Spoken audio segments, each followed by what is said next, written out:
Olá, que Deus abençoe a sua vida. Eu sou a pastora Aline. Você está no canal do pastor Renato Souza. Amém? E nós estamos aqui fazendo um estudo sobre o livro de Salmos. E hoje a gente vai ler Salmos capítulo 2.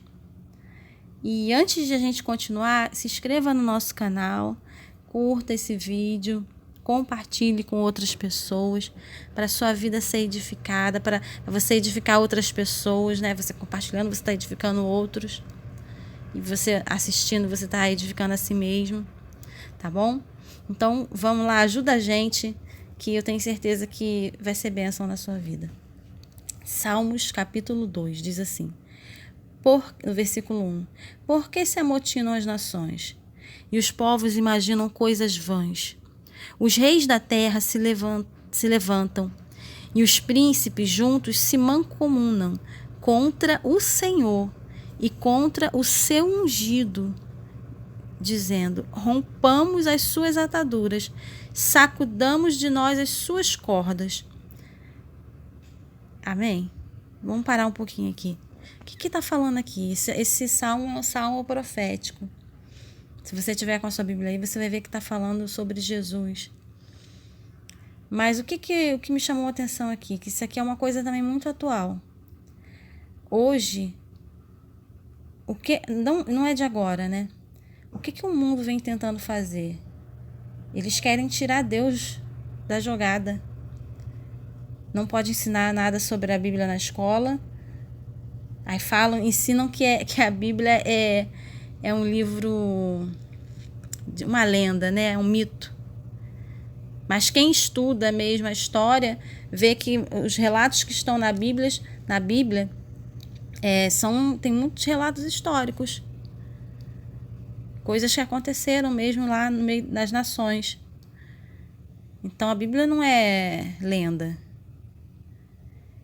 Mas você vê que aqui o salmista, Deus já estava usando ele para mostrar o que ia acontecer. Os reis da terra se levantam, os príncipes se mancomunam dizendo, contra o Senhor, contra o seu ungido. Quem é o ungido do Senhor? É Jesus. Rompamos as suas ataduras e sacudamos de nós suas cordas. Ou seja, a gente quer se livrar deles.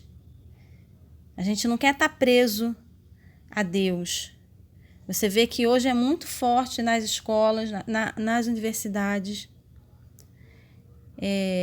ensinar coisas que desagradam a Deus, levar as pessoas a virarem a cabeça. A pessoa fala assim, meu filho era uma benção, entrou na faculdade, virou a cabeça. Por quê?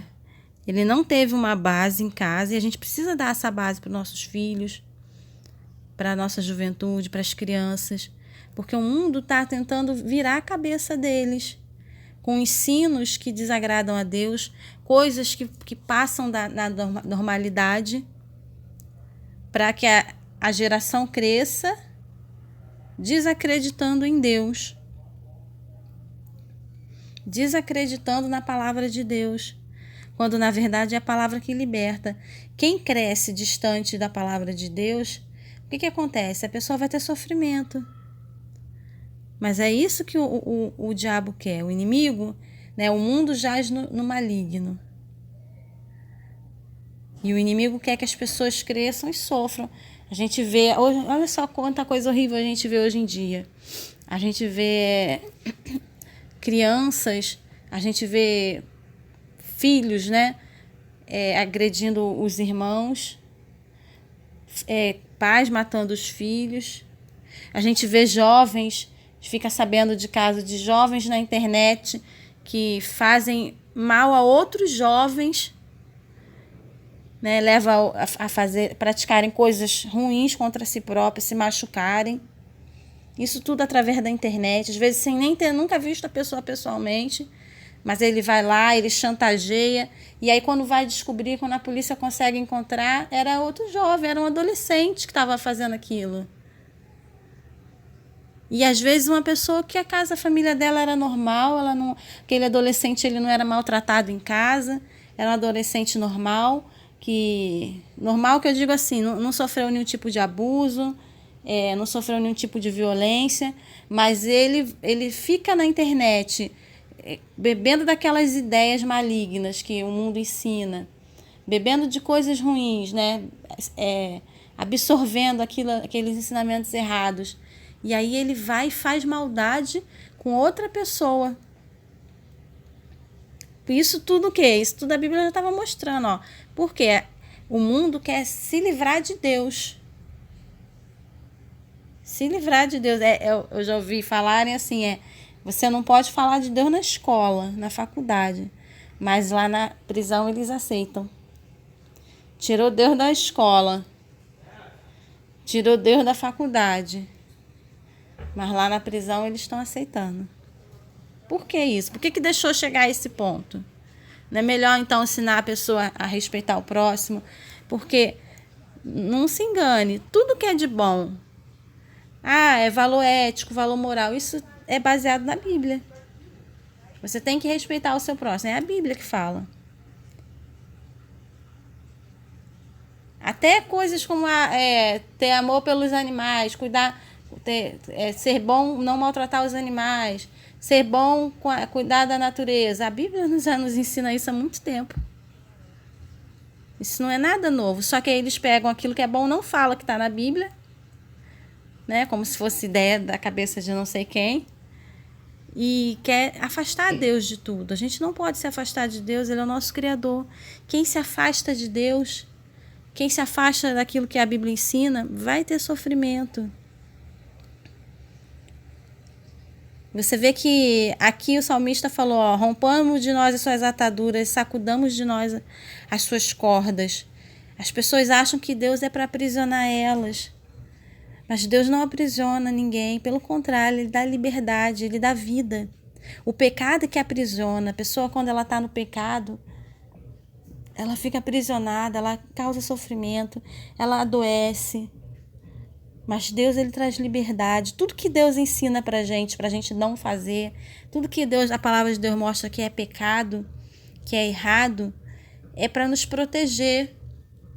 É como se você falasse assim, eu sou livre para pular nesse penhasco aqui. Mas se você pular, você vai morrer. Aí alguém vai e faz um muro. Aí você fala, eu tô aprisionado agora por esse muro. Não, o muro é para te proteger.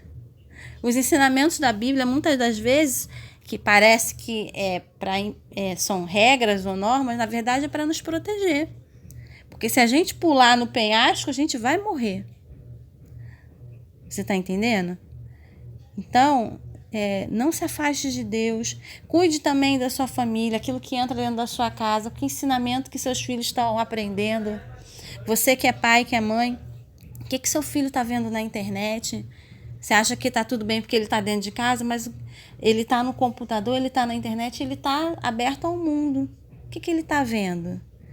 Você vai ver lá o computador, você vai ver lá o celular, você vê o histórico, você tem a senha do celular do seu filho. Você tem que ter. O celular quem comprou não foi você? Você não paga a conta da internet dos seus filhos? Você não bota crédito no celular deles? Você tem o direito de saber. E aí quando você pegar, você fala que é para proteger. Você não está querendo invadir a privacidade de ninguém, você está protegendo. Porque a gente vê muita história, muita coisa ruim. Às vezes criança de 9 anos, tem pessoas na internet jogando jogos com seu filho, falando que é outra criança e é um velho lá, barbudo, é uma mulher doida. A gente fica sabendo de casos das crianças que marcam. A pessoa fala assim, vem aqui na minha casa jogar comigo. A criança vai, sai da escola e vai. E aí acontecem coisas horríveis. Mas por quê? Porque um pai ou uma mãe deixou de ver o que o filho estava vendo no celular, com quem ele estava conversando. Né? Nem deveria deixar entrar assim, ficar tão exposto com pessoas estranhas. Mas já que deixou, então começa a ver o que está acontecendo na vida do seu filho.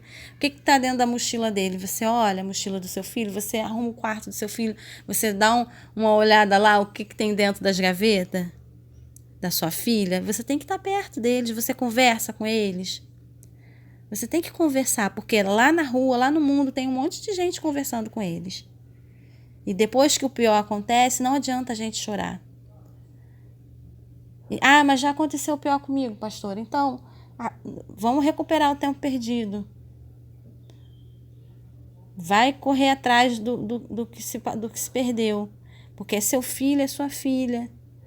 Não, mas não deixa mais, não deixa o mundo ser amigo do seu familiar e você não ser. Esteja perto deles. Amém? Porque o mundo quer isso, ó. Quer se livrar de Deus. Eles querem estar longe das coisas de Deus. Mas Deus, Ele quer estar perto da gente. Ele quer cuidar de você e cuidar da sua família. Tá bom? Que Deus abençoe a sua vida e até a próxima.